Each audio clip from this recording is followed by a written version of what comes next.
Hello dear students, how are you all? This is Nilesh sir again. I welcome you all in this second session on power sharing. Children, in the last session, we talked about two stories. The story of Belgium and Sri Lanka. We got to know both these are democracies, but the approach they adopted while dealing with the problem of power sharing is completely different and contrasting.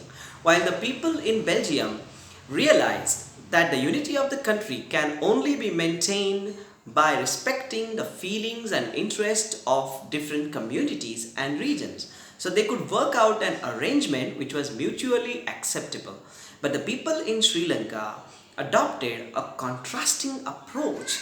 The majority in Sri Lanka decided to dominate the minority, and this undermined the very unity of the country. It led to a conflict, a civil war, all these things we discussed in the last lecture.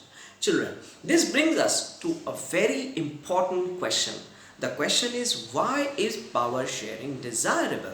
We are going to think about and answer this question. Let me tell you children, it is a question which can be asked for 5 marks, and it can also be asked any one of the reasons. There are basically 2 reasons behind power sharing. If you are asked one of these reasons, it can be asked for 3 marks. Let me begin.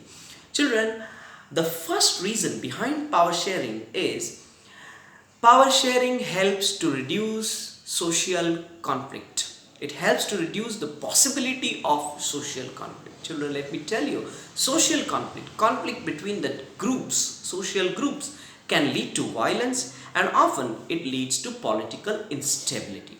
Political instability of the country undermines the very unity of the country. So if we have to live as united people, we need to avoid conflict, and the only way we can avoid conflict by sharing power with different social groups. Children, in the short run, domination of majority, it seems a very attractive option, and we see many a times the majority tries to dominate the minority through different ways.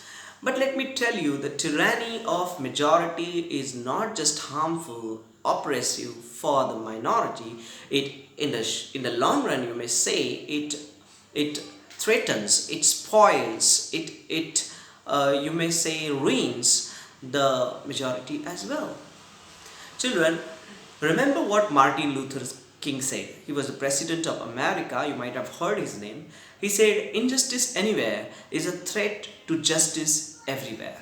So we have to deal with the demands of different social groups, and the majority must never try to dominate the minority. Children, there's a second and deeper reason why power should be shared in a democracy.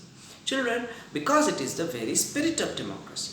You may say, why is it spirit of democracy? Children, democracy involves participation of those who are affected by its exercise, and who have to live with its effect. And who are these people who are affected by the exercise of democracy? They are the minority. Democracy runs by the basic rule. The basic rule of democracy is the majority wins. So, where do minorities have a chance to participate? They won't ever get any chance to participate in a democratic functioning. Thus, we must say this second set of reason is the morals. We may say the legitimate government, a government which is established by law, involves sharing power with people. The people, through participation, acquire stake in the democratic functioning. People have a right to know how they are going to be governed. Thus, we may say the first set of reason is a prudential. What does prudential mean? That it is a wise thing to do. And the second set is moral. Thus, we have 2 reasons for why power sharing is desirable. The first is what we call prudential, and the second is called moral reason behind power sharing. That's all in this session.